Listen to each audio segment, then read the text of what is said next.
G'day folks. Well, let's have a little talk about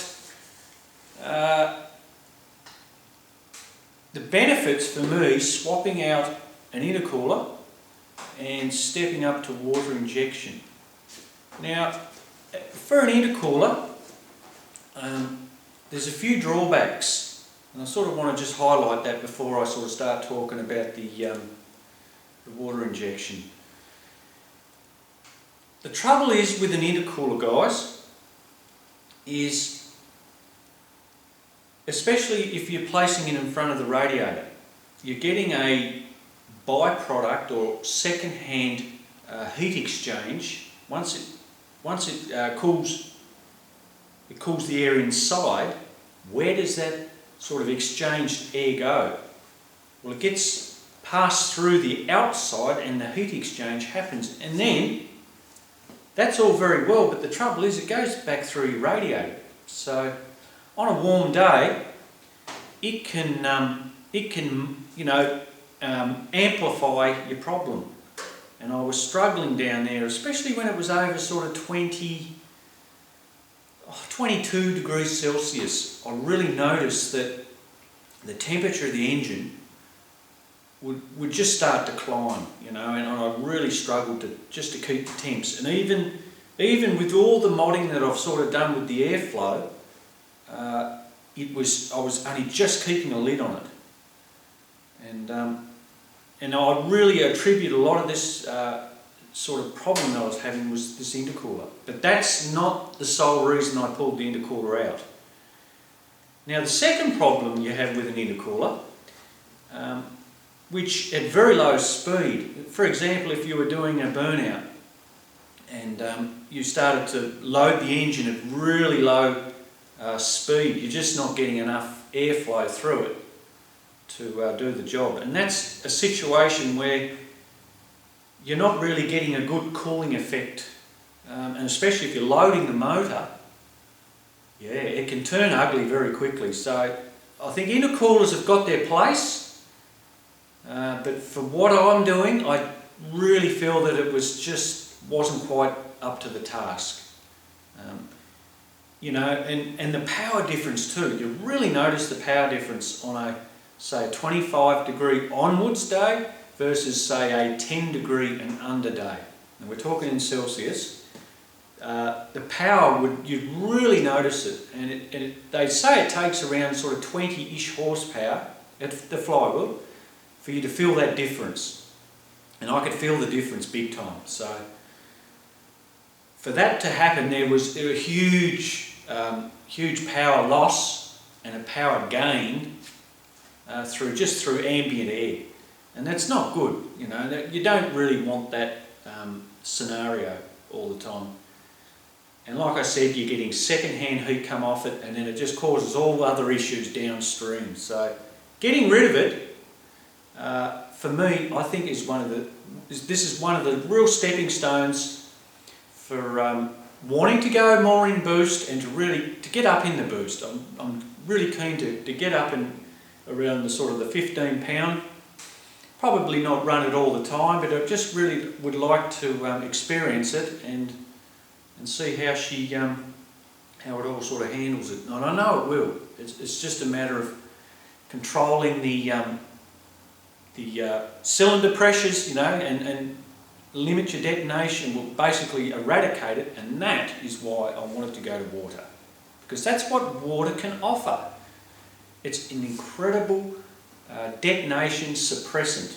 So, and it gives you constant or consistent, reasonably good consistent air temperature intakes too. So no matter what temperatures on the outside, it's not really going to have an effect on the performance of your motor. So whereas the trouble is with the intercooler, yes, it does.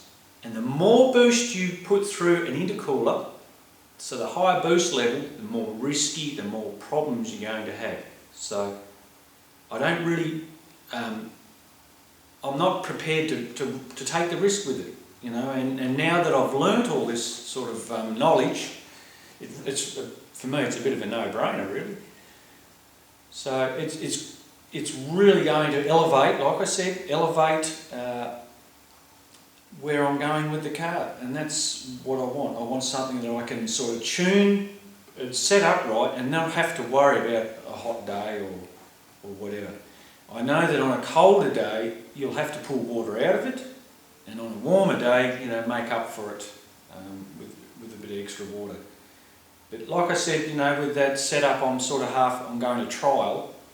I know that the boost setting that I've got at the minute is not water dependent, so I can sort of play around with delivery and not fear of hurting anything. So, and that's really good to know that. So I know that the timing that I've actually put in with this old motor is actually at the 12-pound timing. So I know I'm putting slightly better heads on it, so that'll probably up the power a little bit versus to how it was, but it'll still be a very safe zone.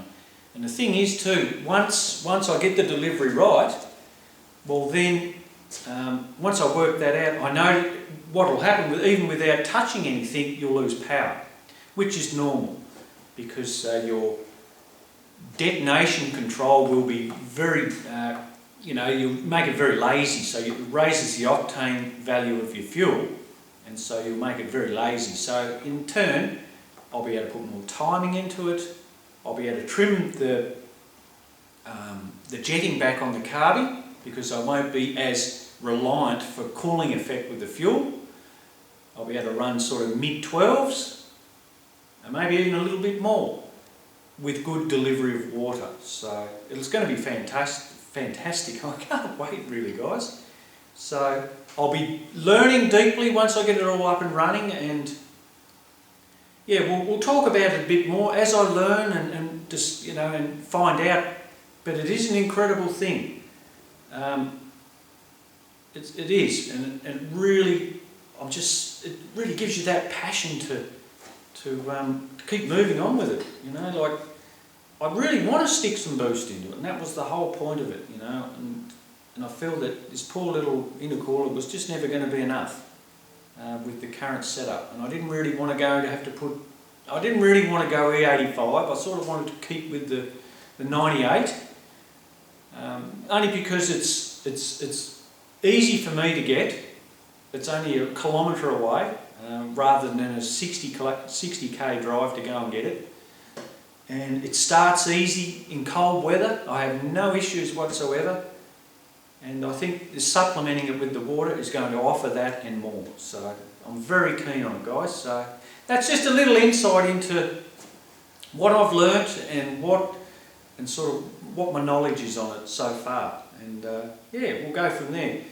It's just another note to say too, guys, that if my little system fails, and there's every chance it will, I'm hinging a 50-50 on it at the minute, I can put a low pressure pump, like a little cheap, maybe even a washer motor pump, on a solenoid.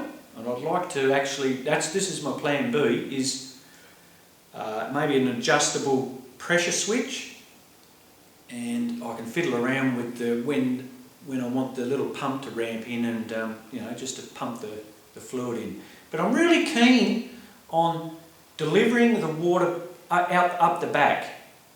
And it doesn't have to be, like a crazy fine mist, because I know it will condensate and wrap around the pipe. But by the time it reaches to the carby, you've got to remember it's going to really take the temps out of the air. It has a chance. It's going to have around 6 to 7 feet of length before it even reaches into the carb. Then you'll still have that water mixed with the air, the atomisation, and I think I don't have to deliver it in a crazy fine mist at the back. That's what I'm trying to get at, guys. I think if you were running a decarb hat, yes, you would want this atomised mix, because you don't have much chance to try and atomise it. It's a very short time from the carb hat through to the engine. Or at least if I run it up the back here, it gives it a chance to do a bit more and work. But anyway, guys, we'll learn all this stuff, and I'm going to test it and find out. So yeah, Alright, it was just a quick vid. Another thing too, I've got my crank, my rods, they're all ready to pick up.